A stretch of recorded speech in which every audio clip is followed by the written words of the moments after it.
प्रिय श्रोतागण, आपकी अपने ऐप बुक ऑडियो पर मैं आकांक्षा मधुर आप सभी का अभिवादन करती हूँ। बुक ऑडियो आपके लिए लेकर आया है श्रीमद् भगवद गीता। गीता के सभी अध्याय, श्लोक, अर्थ और भावार्थ सहित गीतामृत रस का पान करते हुए इस पुण्य प्रतापी मार्ग पर आगे बढ़ते हुए हम पहुंच चुके हैं श्रीमद् भगवद गीता के 16वें अध्याय पर। प्रिय श्रोतागण, श्रीमद् भगवद गीता वह अमृत वचन है, वह परम ज्ञान है जो कुरुक्षेत्र के युद्ध क्षेत्र में युद्ध से विमुख हो रहे अर्जुन को उनका कर्म समझाते हुए श्री भगवान श्री कृष्ण देते हैं, बताते हैं और उसके साथ साथ वे अर्जुन के सभी प्रश्नों का समाधान भी करते चलते हैं। वे समझाते हैं कि क्यों यह युद्ध अब आवश्यक है, किस प्रकार यह युद्ध अब अर्जुन का आवश्यक कर्म बन चुका है, जिसे अर्जुन को करना ही करना है। कर्म, ज्ञान, संन्यास, ज्ञान कर्म संन्यास, यह सब समझाते हुए श्री भगवान अर्जुन को परम योग और परमात्मा का ज्ञान भी देते हैं। इन्हीं का वर्णन आपने सुना है पिछले अध्यायों में। इस कड़ी में अर्जुन विषाद योग, सांख्य योग, कर्म योग, ज्ञान कर्म संन्यास योग, कर्म संन्यास योग, आत्म संयम योग, ज्ञान विज्ञान योग, अक्षर ब्रह्म योग, राज विद्या राज गुह्य योग, विभूति योग, विश्व रूप दर्शन योग, भक्ति योग, क्षेत्र क्षेत्रज्ञ विभाग योग, गुण त्रय विभाग योग और पुरुषोत्तम योग आप सुन चुके हैं। अब आप सुनेंगे श्रीमद् भगवद गीता का 16वां अध्याय, जिसका नाम है दैवासुर संपद्विभाग योग। इस अध्याय में फल सहित दैवी और आसुरी संपदा का कथन है। श्री भगवान ने इस अध्याय में अर्जुन को बताया है कि दैवी संपदा और आसुरी संपदा क्या है। आसुरी संपदा वालों के लक्षण और उनकी अधोगति का वर्णन भी इस अध्याय में आप सुनेंगे। और अंत में शास्त्र के विपरीत आचरणों को त्यागने और शास्त्रों के अनुकूल आचरणों के लिए प्रेरणा का कथन श्री भगवान ने किया है। तो प्रिय श्रोतागण, आइए चलिए बढ़ते हैं इस पवित्र मार्ग पर और प्रारंभ करते हैं गीतोपनिषद का 16वां अध्याय। अथ षोडशोऽध्यायः। श्री भगवानुवाच। अभयं सत्त्वसंशुद्धिर्ज्ञानयोगव्यवस्थिते दानं दमश्च यज्ञश्च स्वाध्यायस्तप आर्जवम् अहिंसा सत्यमक्रोधस्त्यागः शान्तिरपैशुनम् दया भूतेष्वलोलुप्त्वम् मार्दवम् ह्रीरचापलम् तेजः क्षमा शौच मद्रोहो नातिमानिता भवन्ति सम्पदं दैवी मभिजातस्य भारत। श्री भगवान ने कहा, हे भरत पुत्र, निर्भयता, आत्मशुद्धि, आध्यात्मिक ज्ञान का अनुशीलन, दान, आत्म संयम, यज्ञ परायणता, वेद अध्ययन, तपस्या, सरलता, अहिंसा, सत्यता, क्रोध विहीनता, त्याग, शांति, छिद्रान्वेषण में अरुचि, समस्त जीवों पर करुणा, लोभ विहीनता, भद्रता, लज्जा, संकल्प, तेज, क्षमा, धैर्य, पवित्रता, ईर्ष्या तथा सम्मान की अभिलाषा से मुक्ति, ये सारे दिव्य गुण हैं। और ये दिव्य गुण दैवी प्रकृति से संपन्न देव तुल्य पुरुषों में पाए जाते हैं। अर्थात जिस व्यक्ति में ये समस्त गुण हैं, वह दैवी प्रकृति से संपन्न पुरुष है, वह देव तुल्य है। वह निर्भय होगा, उसे किसी भी प्रकार का भय नहीं होगा, उसकी आत्मा शुद्ध होगी, वह आध्यात्मिक ज्ञान का अनुशीलन करेगा, अनुपालन करेगा, वह दानी होगा, वह आत्म संयमी होगा, स्वयं पर संयम करना जानता होगा, वह यज्ञ परायण होगा, वेदों का अध्ययन करने वाला होगा, वह तपस्वी होगा अर्थात तपस्या करेगा।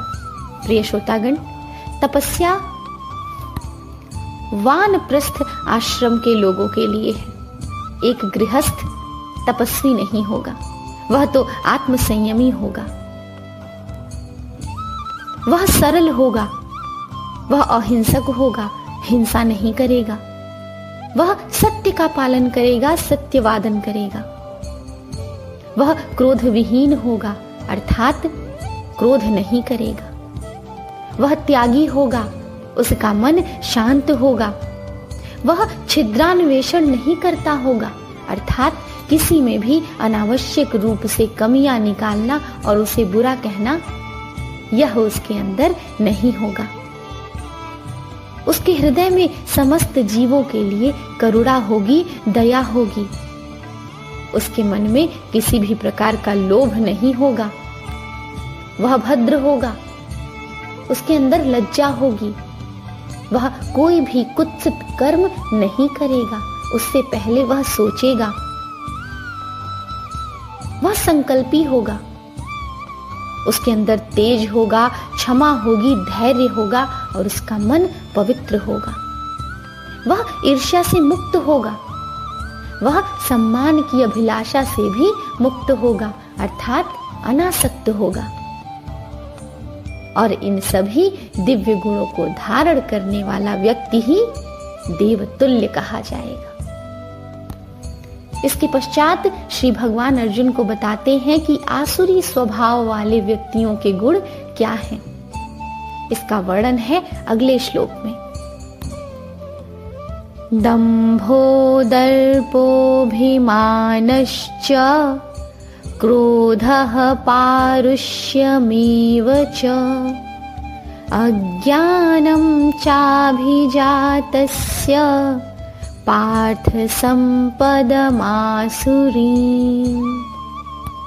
श्री कृष्ण कहते हैं, हे प्रथापुत्र, हे अर्जुन, दंभ, दर्प, अभिमान, क्रोध, कठोरता तथा अज्ञान, ये आसुरी स्वभाव वालों के गुण हैं।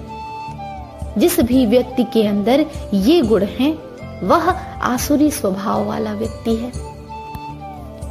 उनके अंदर नम्रता नहीं होती, उनके पास जो कुछ भी होता है उसका उन्हें दर्प होता है, अभिमान होता है।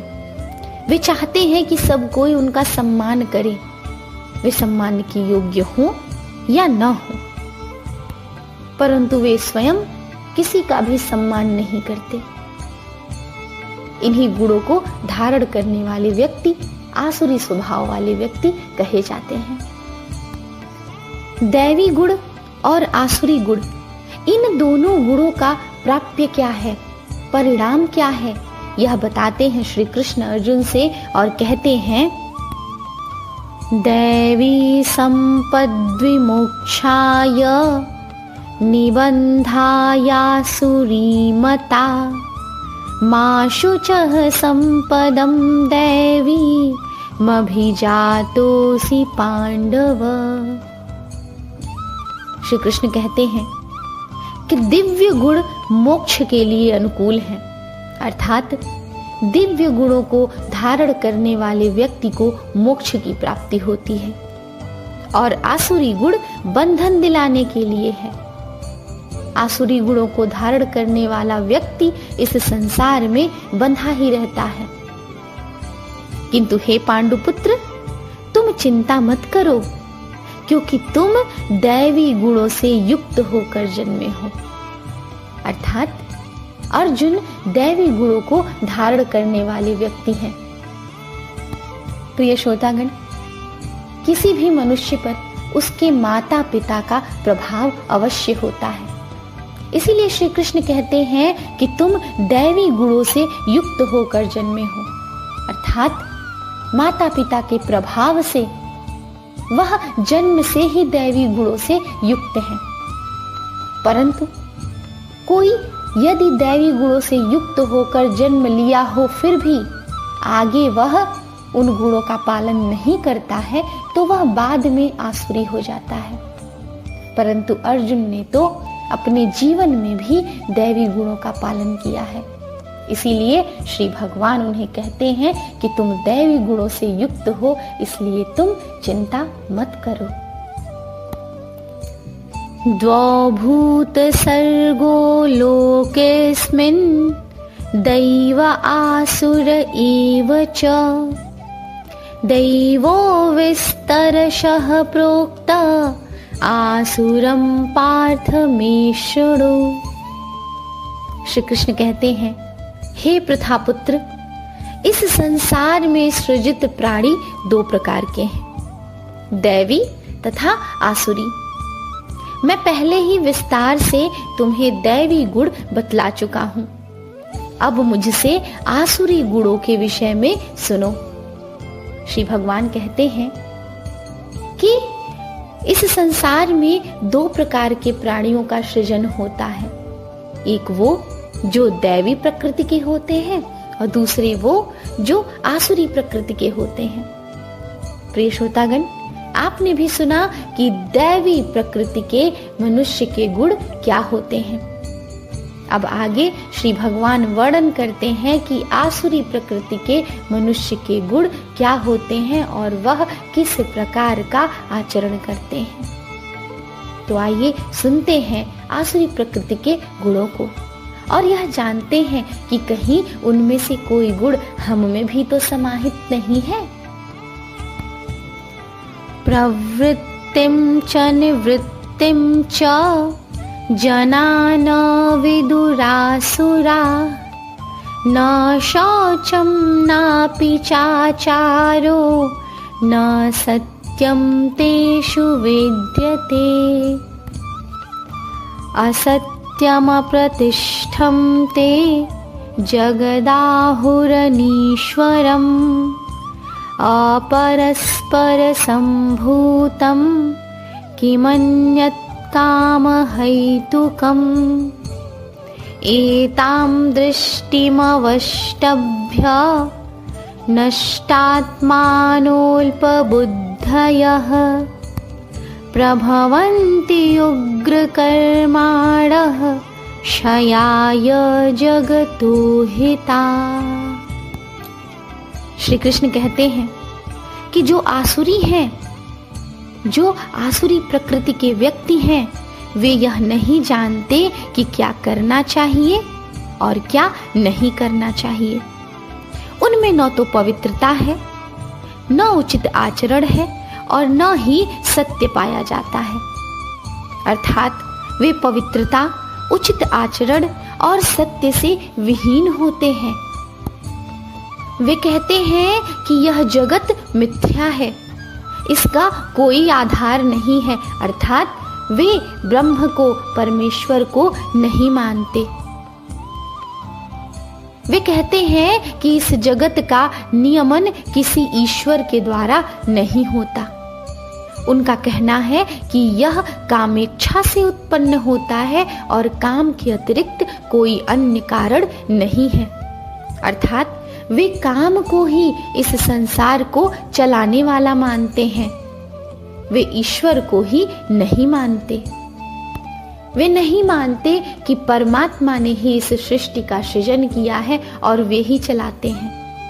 वे तो ये समझते हैं कि कामेच्छा से यह संसार उत्पन्न हुआ है, उत्पन्न हो रहा है और उसी से चल रहा है।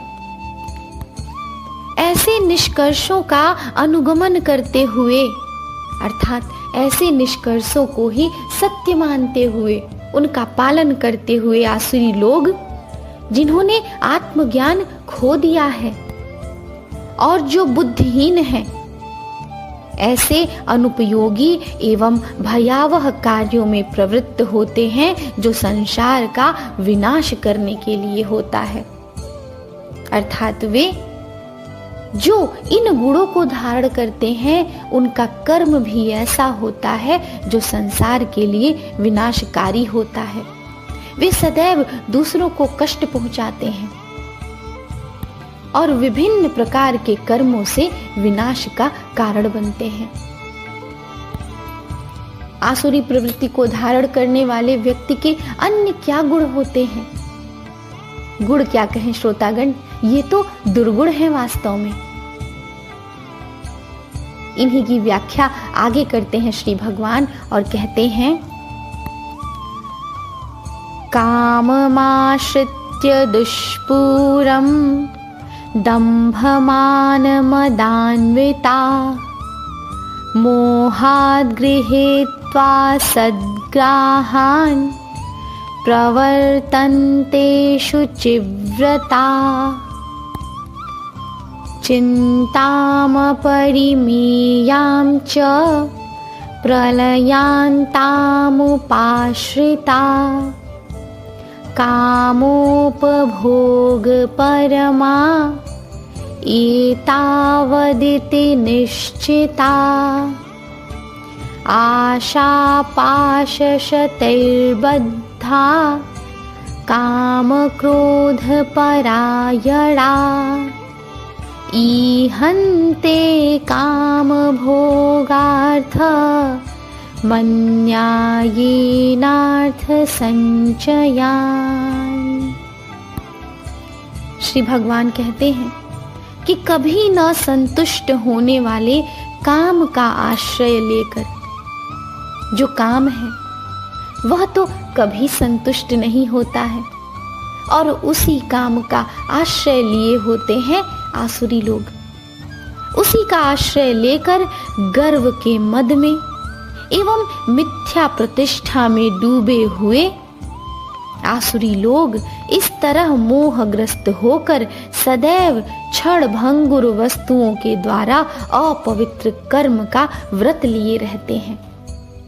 वे नहीं समझते कि यह संसार तो क्षण भंगुर है, यह देह, यह शरीर तो नष्ट हो जाना है।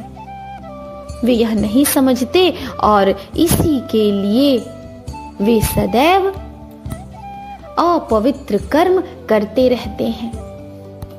उनका विश्वास है कि इंद्रियों की तुष्टि ही मानव सभ्यता की मूल आवश्यकता है।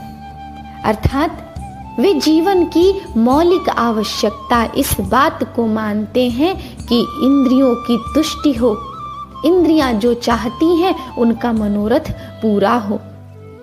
इस प्रकार मरण काल तक उनको अपार चिंता होती रहती है। वे सदैव चिंता में ही डूबे रहते हैं। कभी इंद्रियों के तुष्टि की चिंता, कभी कुछ पाने की चिंता, कभी आसक्ति की चिंता, कभी कर्मों के फलों की चिंता। इस संसार में जितनी भी मोह माया है, वे सबसे बंधे हुए सदैव चिंताग्रस्त ही रह जाते हैं और उसी चिंता में उनका जीवन भी व्यतीत हो जाता है। वे लाखों इच्छाओं के जाल में बंधकर, काम और क्रोध में लीन होकर इंद्रिय तृप्ति के लिए अवैध ढंग से धन संग्रह करते हैं, क्योंकि उनकी इच्छाएं तो कभी पूरी हो ही नहीं पाती हैं। एक इच्छा पूरी हो, दूसरी उत्पन्न हो जाती है। इच्छाएं बढ़ती रहती हैं और बढ़ती इच्छाओं का अंत कहाँ होता है? उन्हें पूरा करने के लिए जो संसाधन होते हैं वे तो कम पड़ जाते हैं और उन्हीं संसाधनों को बढ़ाने के लिए, इंद्रियों को तृप्त करने के लिए आसुरी लोग अवैध प्रकार से धन संग्रह करते हैं। प्रिय श्रोतागण, अभी जिन गुणों की व्याख्या श्री भगवान ने की है, हम उन पर चिंतन करें और स्वयं को परखें कि कहीं हम भी तो इंद्रियों के जाल में बंधे हुए नहीं हैं। कहीं हम भी तो इंद्रियों की तृप्ति के लिए ऐसा कोई कर्म नहीं करने लगते हैं जो नहीं करना चाहिए, जो उचित नहीं है। कहीं हम भी अनुचित प्रकार से संसाधन तो नहीं जुटा रहे अपने इंद्रियों की तृप्ति के लिए, सांसारिक सुखों के लिए। जो हमारे पास है, जो हम अर्जित कर पाते हैं उचित मार्ग से, उसी में संतुष्ट रहें, उसी में जीवन जिएं और उत्तम करने की चेष्टा अवश्य करें और बेहतर बनने की चेष्टा अवश्य करें और आगे बढ़ने की और ऊंचाइयों को प्राप्त करने की चेष्टा अवश्य करें। परंतु ऊंचाइयों तक पहुंचने के लिए अनुचित मार्ग का प्रयोग न करें, अन्यथा हम भी आसुरी ही हैं। जो भी हमें प्राप्त है उसका अभिमान न करें, मिथ्या प्रतिष्ठा में न डूबे रहें, क्योंकि यह जीवन तो समाप्त हो जाना है। जो सत्य है वह तो परब्रह्म परमेश्वर है। इस सत्य को मानते हुए अपना कर्म करते रहें, जीवन पथ पर आगे बढ़ते रहें, प्रयास करते रहें, परंतु अनुचित मार्ग पर कभी न जाएं। मिथ्या प्रतिष्ठा में न डूबें, मिथ्या अभिमान में न डूबें। तभी हम आसुरी प्रवृत्ति से दूर रहेंगे और दैवी प्रवृत्ति की ओर जाएंगे। आसुरी व्यक्ति अपना जीवन किस प्रकार से जीता है, किस प्रकार अपने जीवन को समाप्त कर डालता है, इसका वर्णन करते हैं श्री भगवान अगले श्लोक में। इदमद्य मया लब्ध मिमं प्राप्स्ये मनोरथम् इदमस्तीदमपि मे भविष्यति पुनर्धनम् असौ मया हतः शत्रुर्हनिष्ये चापरानपि ईश्वरोऽहमहं भोगी सिद्धोऽहं बलवान् सुखी आर्योऽभिजनवानस्मि कोऽन्योऽस्ति सदृशो मया यच्छेदास्यामि मोदिष्य इत्यज्ञानविमोहिता। श्री भगवान कहते हैं कि आसुरी व्यक्ति सोचता है आज मेरे पास इतना धन है और अपनी योजनाओं से मैं और अधिक धन कमाऊंगा। इस समय मेरे पास इतना है, किंतु भविष्य में यह बढ़कर और अधिक हो जाएगा। अर्थात आसुरी व्यक्ति के मन मस्तिष्क में धन ही चलता रहता है। वह धन के अर्जन और संचयन में ही लगा रहता है। इसके अतिरिक्त आसुरी व्यक्ति यह सोचता है कि वह मेरा शत्रु है और मैंने उसे मार दिया है और मेरे अन्य शत्रु भी मार दिए जाएंगे। मैं सभी वस्तुओं का स्वामी हूँ, मैं भोक्ता हूँ, मैं सिद्ध, शक्तिमान तथा सुखी हूँ। मैं सबसे धनी व्यक्ति हूँ और मेरे आसपास मेरे कुलीन संबंधी हैं। कोई अन्य मेरे समान शक्तिशाली तथा सुखी नहीं है। मैं यज्ञ करूंगा, दान करूंगा और इस तरह आनंद मनाऊंगा। इस प्रकार ऐसे व्यक्ति अज्ञानतावश मोहग्रस्त रहते हैं। यह आत्ममुग्धता की पराकाष्ठा है। प्रिय श्रोतागण, श्री भगवान यही कह रहे हैं कि यह शरीर, यह जीवन तो नष्ट हो जाना है। फिर धन अर्जन में ही जीवन को व्यतीत कर देना, धन के बारे में ही मात्र सोचना, मैं ही सर्वोत्तम हूं, यही सोचना, यह तो आसुरी प्रवृत्ति है। धन अवश्य ही जीवन का आवश्यक अंग है, परंतु केवल धन ही आवश्यक नहीं है। संपूर्ण जीवन को, संपूर्ण मन मस्तिष्क को धन के पीछे ही व्यर्थ कर डालना आसुरी प्रवृत्ति है। स्वयं को सर्वोत्तम समझना और इस बात का दर्प पालना, अभिमान पालना, यह आसुरी प्रवृत्ति है।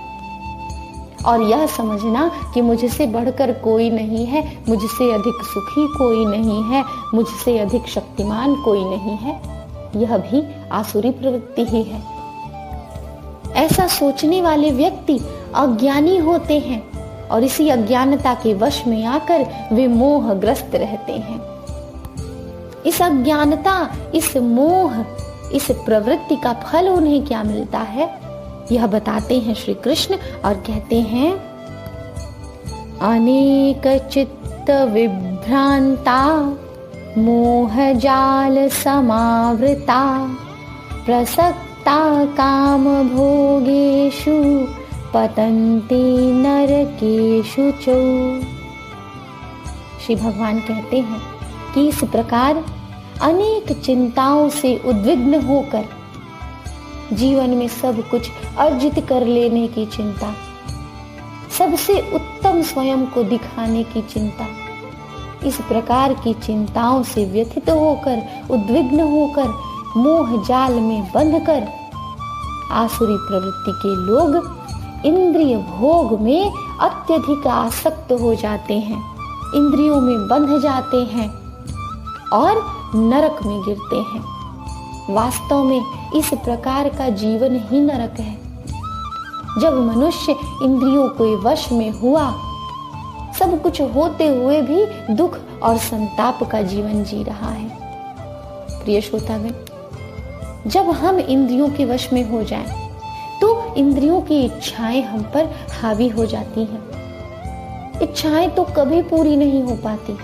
एक इच्छा पूरी हुई कि दूसरी इच्छा खड़ी हो जाती है, दूसरी इच्छा पूरी हुई कि तीसरी इच्छा खड़ी हो जाती है। इंद्रियों के वश में हुआ व्यक्ति इच्छाओं में ही बंधा रह जाता है और यही इच्छाएं, यही बंधना उसके दुख का कारण बनता है और यही दुख उसके लिए नरक है, नरक के समान है।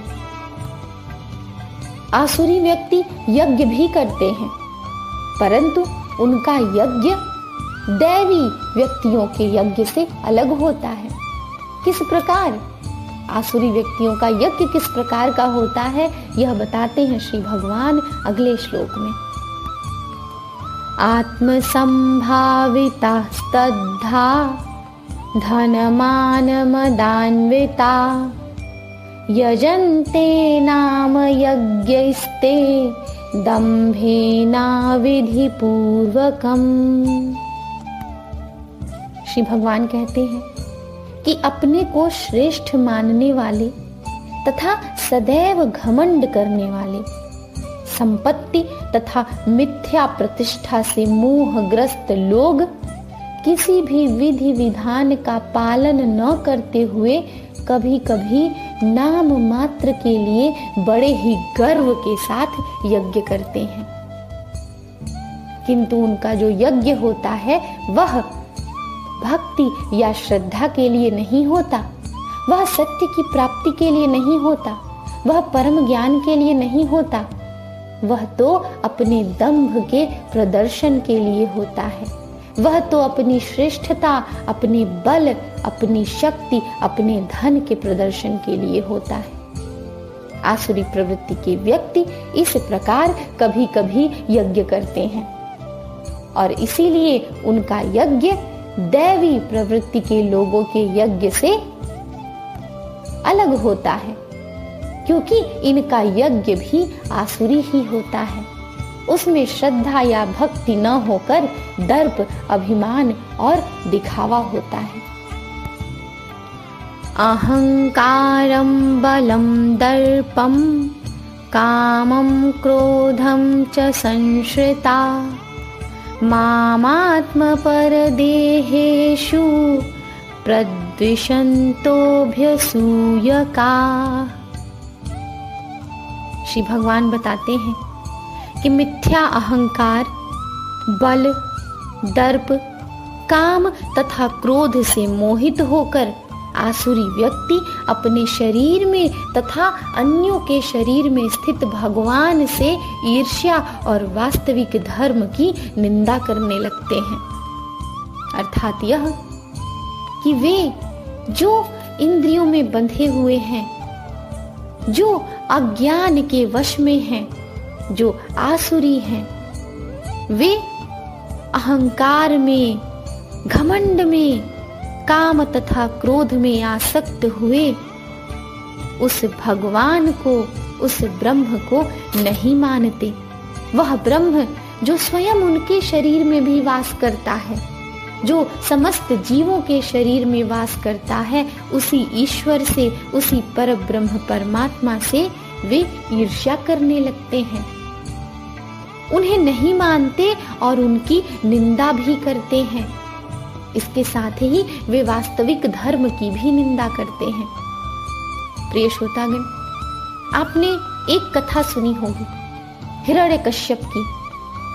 वह स्वयं को ईश्वर से भी बड़ा समझता था, परंतु विधि का विधान कि स्वयं उसका पुत्र उसे ईश्वर से बड़ा नहीं समझता।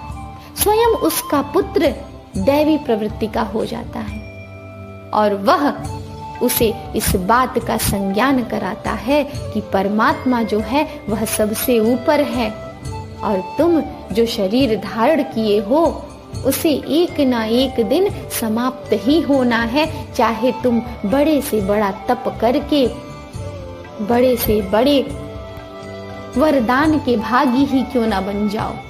क्योंकि हिरण्यकश्यप को तो वरदान था कि उसकी मृत्यु न दिन को होगी न रात को, न उसे जानवर मार सकेगा, न ईश्वर न भगवान। न उसकी मृत्यु ऊपर होगी न नीचे। श्री भगवान ने भी कैसा मार्ग ढूंढा कि नरसिंह का रूप बनाकर आए और उसके वरदान से परे जाकर उसे मृत्यु दिया। फिर भी आसुरी प्रवृत्ति के लोग अहंकार से ग्रस्त रहते हैं, इस देह के मोह में लगे रहते हैं, इस देह का, इस जीवन का अभिमान करते हैं, जिसका कुछ भी प्राप्य नहीं है। जो वास्तविक प्राप्य है वह तो परम शांति है, वह तो परमात्मा है, वह तो उस परमात्मा की श्रद्धा और भक्ति है। परंतु जो ईश्वर को नहीं मानते, जो ईश्वर से ही ईर्ष्या करते हैं और उसकी ही निंदा करते हैं, उसके साथ परमात्मा का व्यवहार कैसा होता है यह बताते हैं श्री भगवान अर्जुन से और कहते हैं, तानहं द्विषतः क्रूरान् संसारेषु नराधमान् क्षिपाम्यजस्रमशुभाना सुरेष्वेव योनिषु। श्री भगवान कहते हैं कि जो लोग ईर्ष्यालु तथा क्रूर हैं और नराधम हैं, उन्हें मैं निरंतर विभिन्न आसुरी योनियों में भव सागर में डालता रहता हूं। अर्थात वे जो ईश्वर को नहीं मानते, जो क्रूर हैं, जो नराधम हैं, जो पाप कर्म करते हैं, उन्हें परमात्मा विभिन्न आसुरी योनियों में ही डालते रहते हैं। वह विभिन्न जन्मों में पशु, कीट, मनुष्य आदि का शरीर धारण करते रहते हैं। उन्हें मोक्ष की प्राप्ति नहीं होती। वे बार बार मृत्यु को प्राप्त करते हैं और बार बार जन्म को प्राप्त करते हैं और इस प्रकार वे इसी भव सागर में उलझे रह जाते हैं और अंत में वे किस प्रकार अधम गति को प्राप्त करते हैं यह बताते हैं श्री भगवान अगले श्लोक में। आसुरीं योनिमापन्ना मूढ़ा जन्मनि जन्मनि माम प्राप्यैव कौन्तेय ततो यान्त्यधमां गतिम्। श्री कृष्ण कहते हैं, हे कुंती पुत्र, ऐसे व्यक्ति आसुरी योनि में बारंबार जन्म ग्रहण करते हुए कभी भी मुझ तक नहीं पहुंच पाते। वे धीरे धीरे अत्यंत अधम गति को प्राप्त होते हैं। अर्थात आसुरी प्रवृत्ति में रमे हुए व्यक्ति, आसुरी प्रवृत्ति को धारण किए हुए मनुष्य बार बार उसी प्रकार के जन्म लेते हैं और कभी मोक्ष की प्राप्ति उन्हें नहीं होती। वे कभी परमात्मा को नहीं प्राप्त कर पाते।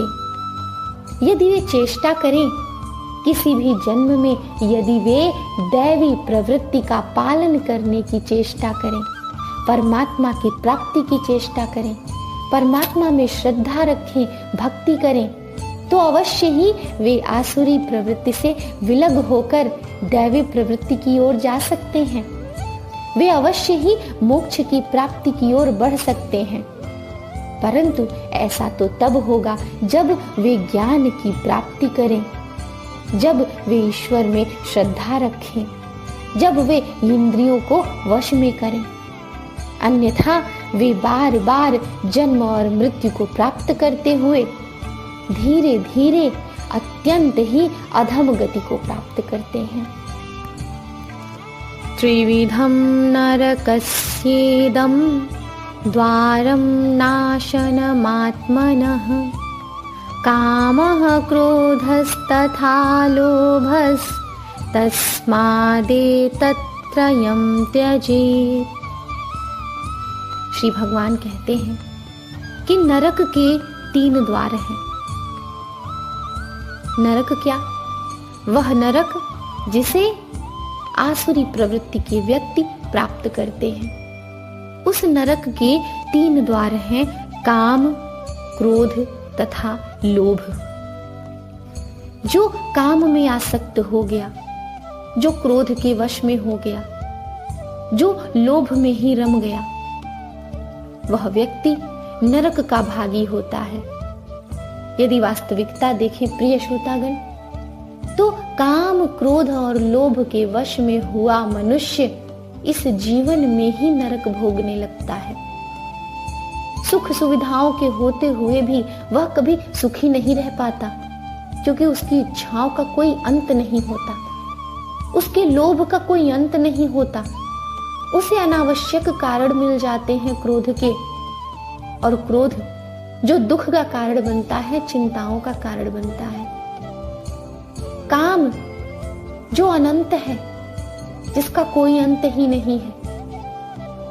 इन्हीं तीनों के वश में हुआ मनुष्य नरक का भागी बनता है। प्रत्येक बुद्धिमान व्यक्ति को चाहिए कि इन्हें त्याग दे, क्योंकि इनसे आत्मा का पतन होता है। बुद्धिमान व्यक्ति वही है जो काम, क्रोध तथा लोभ का त्याग कर दे। ये तीनों आत्मा का पतन करते हैं, आत्मा को गिराते हैं, और जीवन को शांति के मार्ग पर, उत्तम मार्ग पर ले जाने के लिए सबसे पहले तो आत्मा का उत्थान आवश्यक है। वह व्यक्ति जो काम, क्रोध और लोभ से स्वयं को बचा लेता है, उसकी गति क्या होती है, यह बताते हैं श्री भगवान और कहते हैं, एतैर्विमुक्तः कौन्तेय तमोद्वारैस्त्रिभिर्नरः आचरत्यात्मनः श्रेयस्ततो याति परां गतिम्।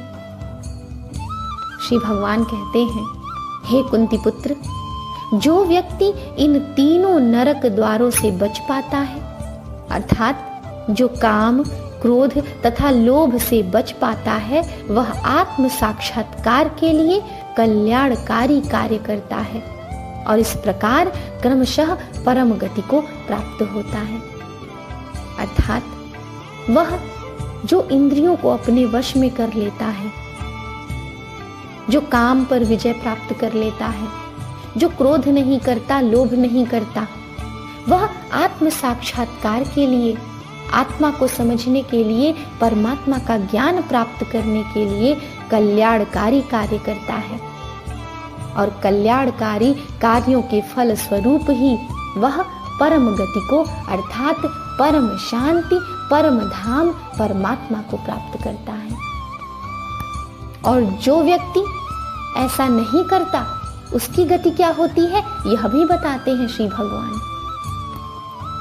यह शास्त्र विधि मुत्सृज्य वर्तते कामकारतः स न सिद्धिमवाप्नोति न सुखम न पराम गतिम।